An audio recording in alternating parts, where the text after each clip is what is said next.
festivities are here with us. It is important that we are safe. You know, you want to get to January and you still have your loved ones.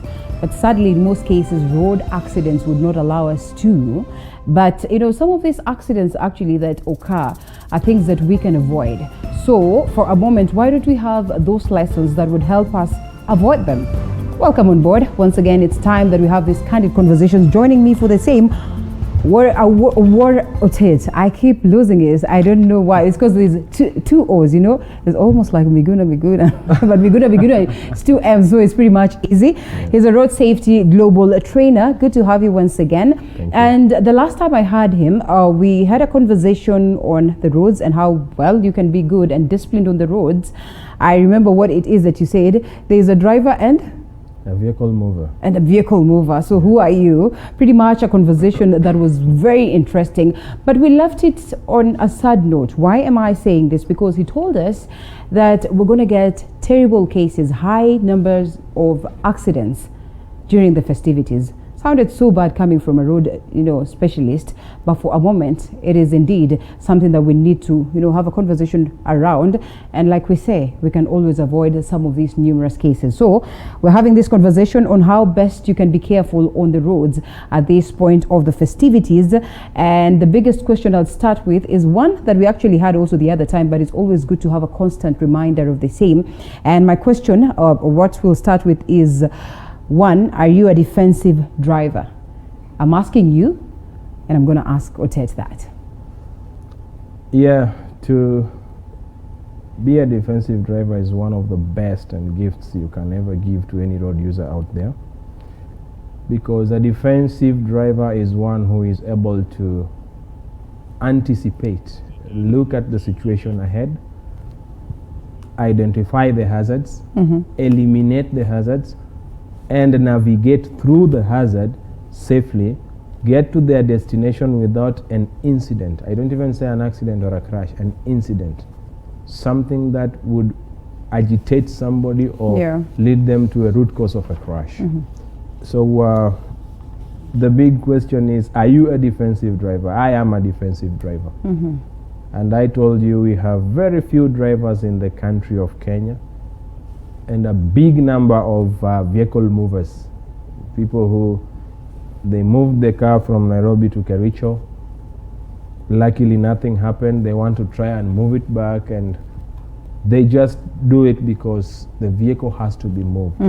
So are you a defensive driver? A defensive driver must always know we have 3 causes of road crashes. Okay. The experts call them 3 legs. So the first one would be human factors. The human factors that lead to a crash, and that is given 98%. Almost all crashes, the human factor plays a big role. Then number 2, we have the environmental factors. Environmental factors has such like natural hazards. A bend is a natural hazard. A hill is a natural hazard. So the human factor navigates it, and then we have mechanical. So the rains, the weather changes fall under environmental? Under environmental. Okay. And I will talk about it later, and I will classify where they are. They are temporary hazards because they are there shortly, and they're a big cause, they're a danger to our roads. And then we have the mechanical.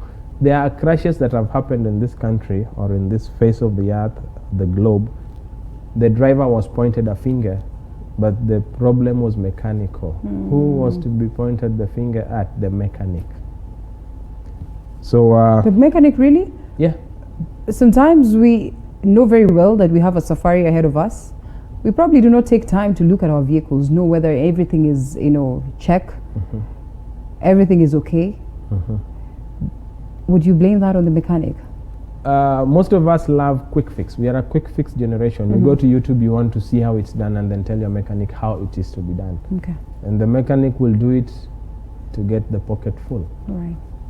You buy fake spare parts, fake brake pads, and then you bring them to him, and he'll just have to fix them because it is a pay job. So you pay, I do it, you pay.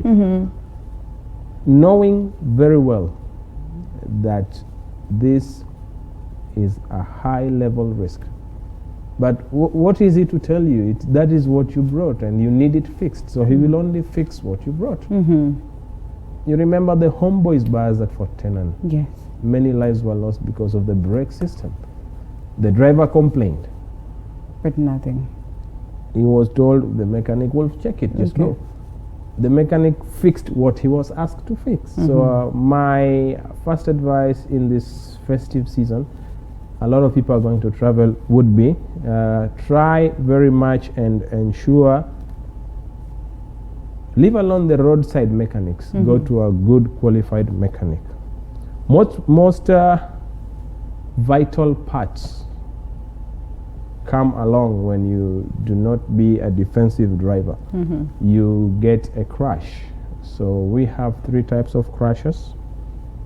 We have the the vehicle collision or crash. We have the human collision, and then we have the organ collision. But I will explain when I get to that. Yeah. So these are the first places a defensive driver must know. These are the injuries that happen, especially when you're not belted. Face and head injuries.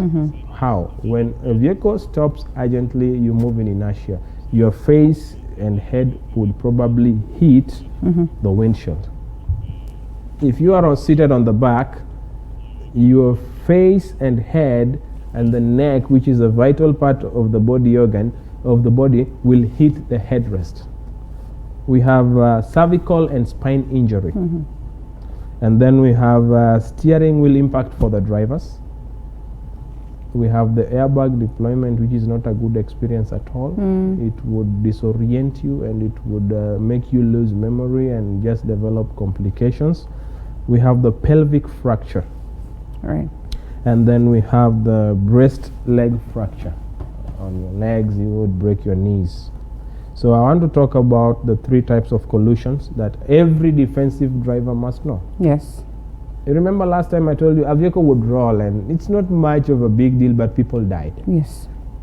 Today I will be able to touch on it a bit. So we have vehicle crashes, human crash, and an internal organ of the human crash. And then vehicle collision. This basically happens when a vehicle has a crash with a stationary object or any other movement or anything on the road. The first impact. Okay. That determines the 2. The interior collision or human collision with the interior body parts, and then the organs of the body. Remember, this car was being driven at 80. Then it comes to a stationary stop. When you look at a wreckage, if you are going along Thika Road, they have placed some to give us the shock wave. You ask yourself, what speeds were these guys doing for them to be this way? The next question would be, did they survive? So that is the human, the vehicle collision. So then the human collision, it involves the body of the occupants inside the car. A lot of us don't secure things inside the car, especially children. So if you find a head-on collision, you always find the people at the back more affected because the first people on the front, they hit the windshield, theirs is reduced. So the windshield is weaker. The people on the back add more heat and they fly away. Hold it right there. You know, this is interesting because I remember my mom keeps telling me, usikae mbele na usikae nyuma. Kwa sababu na usikae kwa side car somewhere hapo katikati. So to her it feels like it's going to be safer for me. So in the event of an accident, maybe I won't be hurt as much as the people when you're mekaa mbele ama the ones that are seated behind. A bit of a confusion right there, especially when we're dealing with cars, because it's not so much of, you'd say it's a 7-seater and all that. Yeah, it's probably just a 5. Your mom is very caring. And she has been given divine knowledge to understand that impact comes from the front, it could come from the rear, from the side, it could come from the top or even under. So there is that notion that if you are at the center place, you would receive less force compared to other people, which is very true. I give her 100 credit on that. Right. But then this is what comes. More knowledge has now come and people have not invested besides it. Mm-hmm. I would tell you that the safest place to sit is behind the driver. Right behind the driver. Yeah, in a public service. But do you know vehicle. why they say that? The driver will want to save always himself. save his side. Yeah. But you are still not guaranteed. You would be seated behind the driver and you are not belted. You are the first potential danger Okay. to that driver, because you will hit that headrest and it will hit behind the brain where the medulla oblongata is, and then you kill them. So Yes. they are dead in the brain. The body is working. Nothing works. Nothing can be controlled the way the human life is. So he's just there. Mm-hmm. And then we have Hold it, before you even go further, belting up. And I mean, and these are just normal, conversations that people have when they board vehicles. And I've also sat with people who were like, you know what, have you ever seen accidents? And you went to check and realized that almost everybody on that vehicle had belts on and all that. So they're like, sometimes it's even worse when you belt up. And they literally show you pictures of people who had belts on, but then it becomes terrible. Sometimes even getting them off the vehicle at this point, maybe it's just about to start burning. I mean, it becomes very hard to get them out. So sometimes you're told, you're even better off without having your belt on. These are myths that people bring in. Okay. From the expert angle, I'll tell you the safety belt saves life 50%. Okay. 50%. Mm-hmm. Most people died because they were thrown out. All right. And they went high in gravity, and when they landed, they broke a neck. I'm more safer even if I die in a car belted, because my family will find the whole body to bury, intact, rather than finding the neck is missing, the head is missing. Experts will tell you 100% of crashes that have happened, people who were belted had a better chance of survival. Okay. And it is true. I told you the other time, people say, oh, Jaguar, Rolls Royce, these are very safe cars. Mm-hmm. Very true, but they have a limit. What do you expect if you go beyond the limit? Definitely. If you go into a cold room that is -10, you don't expect to be happy there and singing Merry Christmas, Merry Christmas, and come out. You will come out frozen. Dead. Everything has a limit. Okay. And that is why even on the manufacturer's manual, the vehicles have manual. It's only us who don't read. Yeah. It is But why only would you us who even don't sit down read. to take a manual of the vehicle, like? I've been studying the manual of the vehicle that I drive, which happens to be a W124, 1993, October. That is when it was released. The manual speaks a lot of things that not even the mechanic will tell you. Okay. I get to sit down with people and tell them, and it's like, wow, how did you know that? It's in the manual. They tell you, if you are going to sit in that car, don't even put an umbrella behind the rear windshield. Okay. Put it in the boot and make sure something is on top of it, because they know when the vehicle collision happens, there is human collision. Human collision is that moment when the body gets collision with everything that is inside the car. It would be a pliers, it would be a hammer, it would be anything. Then it comes and hits you. Okay. It would be a biro pen, then it flies and pricks your eye and you lose your eye forever. Fatal does not necessarily mean death. Yes. It would mean death in emotions. A dead human being in emotions, even if they breathe, is best to be buried because they're just objects. Yeah. People want to put in the last minute rush. We are traveling, everybody sit ahead. Put for me my bag there. Put this, put this. If you travel in an aircraft, they make sure it is secure. It is secure, yeah. And they ensure nothing is below your feet, and because they know the speed and the inertia is very, very high. Okay.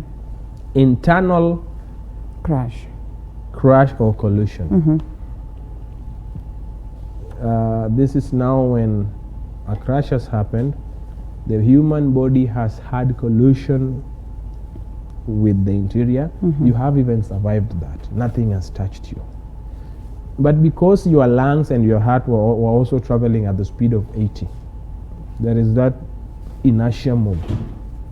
You would even break a rib, and when you come back, it punctures the lung, it punctures the heart, the kidney is gone.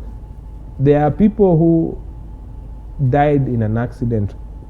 They look peaceful, no scratch, no nothing. But and you start asking yourself, later, when all is done, you realize the lungs were punctured, everything was punctured. So every defensive driver must know and be sure of this. If I do A, B, C, D, this is what I expect. Okay. Don't drive at 120 and expect to stop at a bump, an unmarked bump, safely. You will not. You will fly over it. And then you start saying, oh, Kenha, unmarked bumps. How many people flew on that bump? Only you. Why would 10 people slow down to a bump and you fly over it? Okay, and expect to be okay. You're not a defensive driver. A defensive driver, this is interesting. How far should a driver see as they drive? Okay. We don't go for eye tests. The farthest a driver should see when they're driving is 250 to 350 meters. You should be able to see that. Okay. How possible? It is very possible. Okay. Only that we don't do eye tests. A driver tells you, I did not see. How? I don't know. Then who should see and who should not?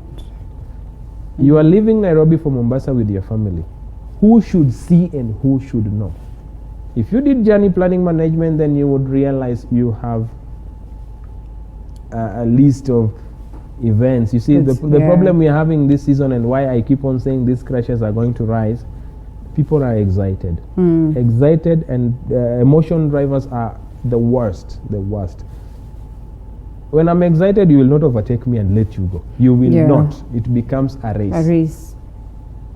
I come from, let's say, Malindi. I'm driving back home. Everybody is now going to know I know how to drive. I drove all the way to Nairobi. But when last did I drive? The last time I went home was 2 months ago, but I was in a bus. I slept. I didn't even get a feel of how that road would be. Okay. So there are things we call tenets of a good defensive driver. Right. Be conscious at the wheel. Every 200 kilometers, take a 15-minute break. It is for your own good. To just allow you to be conscious. Remember I said the normal concentration span of a human being, an adult, fully mature, is 12 minutes. The journey is 5 hours. On the 28th, I traveled to Bomet. Yes. From Nairobi. The roads are super that if you don't speed, you feel like you are hitting yourself. Okay. Super that if you do not speed, you are hitting yourself. I'm driving slowly. Guys are hooting at me. But why are you not? I'm just indicating on my left side to tell them traffic is clear. Go. I know where I am going. And they are giving me obscene gestures, and I'm just smiling. So be cautious on the wheel as a defensive driver. Number 2, avoid situations that will trigger someone else's anger. Okay. Those people are depressed. 2020 has not been a good year. Okay. They want somewhere to dispose their anger. Don't be there. So it should be you who's on the lookout. It is me. I am the defensive driver. I have to defend. In football, they say there is a defensive line. They try and make sure the ball does not go beyond them. So make sure the ball does not go beyond. Avoid gestures that would agitate other drivers. Avoid it completely. Okay. As I was coming, I passed a cyclist. My car has a 1.5 meter. So I'm giving this guy 1.5 meter, and a matatu driver decides to hoot and misbehave, and then I'm just smiling. And I let them overtake me, and then the cyclist guy gives me a salute, and I lower the window, and he tells me, "Good job, bro. Wow. I would have just died." And then, wow. Okay. So I just rode along, and a group of them came from Hamza up to Mudurwa. They were just along with me. If there is traffic, they're stopping with me because I am protecting them. I am being that one defensive driver For them. nobody is being. Okay. And with that, a few people who were now passing me were telling me, "Good job, good job." Means about 10 people learned something new today. Be that one person who people will learn something from. Yeah. Yeah. Okay. So you can control many hazards. A defensive driver will stop an accident from happening. Accident means sudden. We have no control over it, but you can stop it from At that happening by point. anticipation. So I want to speak about the 3 types of hazards that they will experience along this festivity. Yes. We have permanent hazards, we have temporary hazards, and then we have hazards caused by other road users. Okay. Permanent Others by road users first. I think I'm excited about that first. hazards by road users Yes. first. Okay. Hazards by road users are ones which we cause. You want to join at a junction. It is a highway. People are coming at speeds of 110. That is the limit we are given by Kenya. Yeah. They are doing 110, and the NTSA has allowed that. And you want to join when they are almost reaching you, and you want to go at 50 for some time before you gain. What happens? They will try to slow down, not to hit you. Yeah. Then they are now a danger to the person Person coming. behind.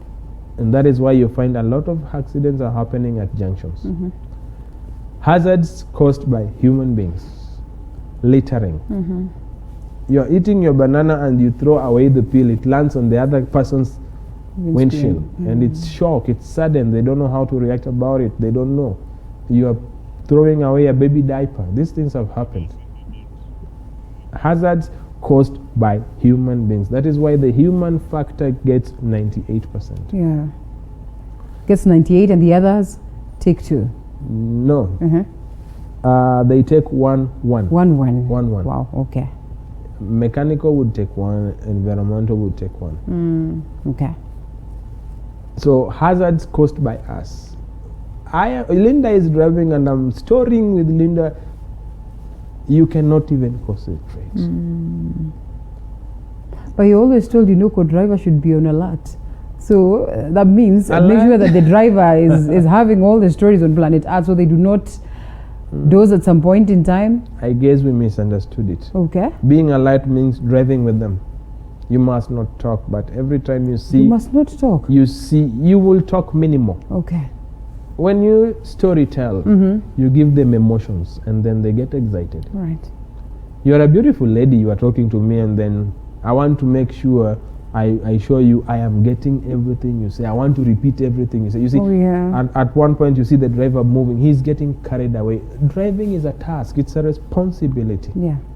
It's a responsibility. Many times when I drive and I have to carry passengers, if the front seat would be empty, I would appreciate. Oh, yeah? Yeah. It's different from all the other drivers I've met, especially when at night, most of us get to the office.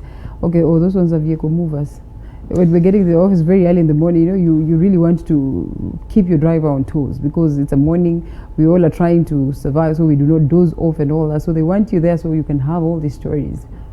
Get into the car, greet the driver, ask him how they have been. Did you have good rest? It's an intelligent conversation. Did you have good rest? How has it been? When you're coming, how was the road? They tell you. Then be awake.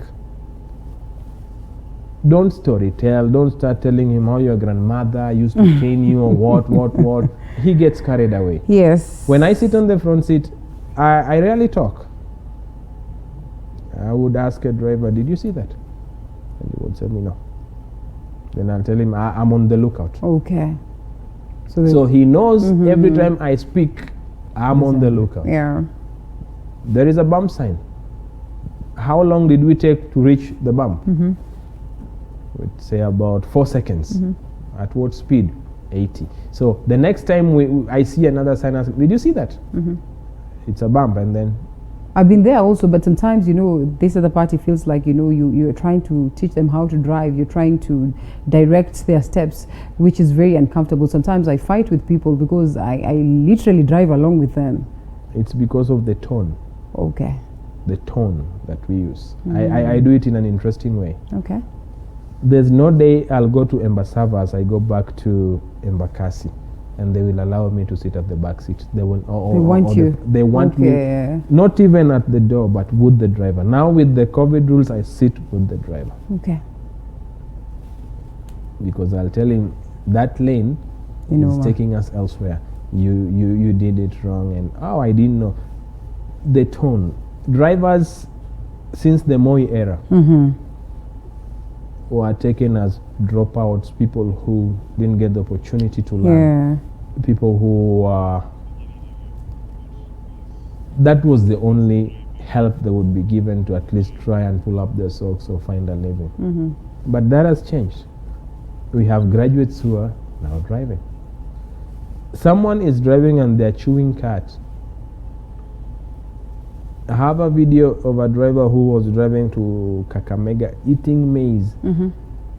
He would not even realize.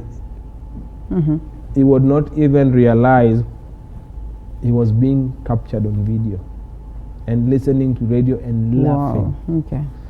If you look well up to 1993 from the 80s, not even radios were in cars because they were considered a big distraction. All right. And our number one distraction that is making us fail defensive driving is this. The foreign.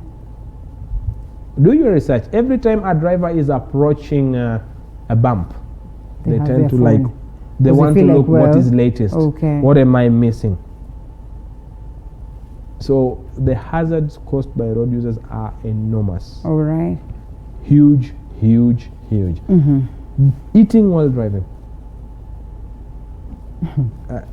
Somebody once bought me groundnuts, and the sweetness of groundnuts is eating one by one. So you go and decide which one to pick and which one to eat. Yeah.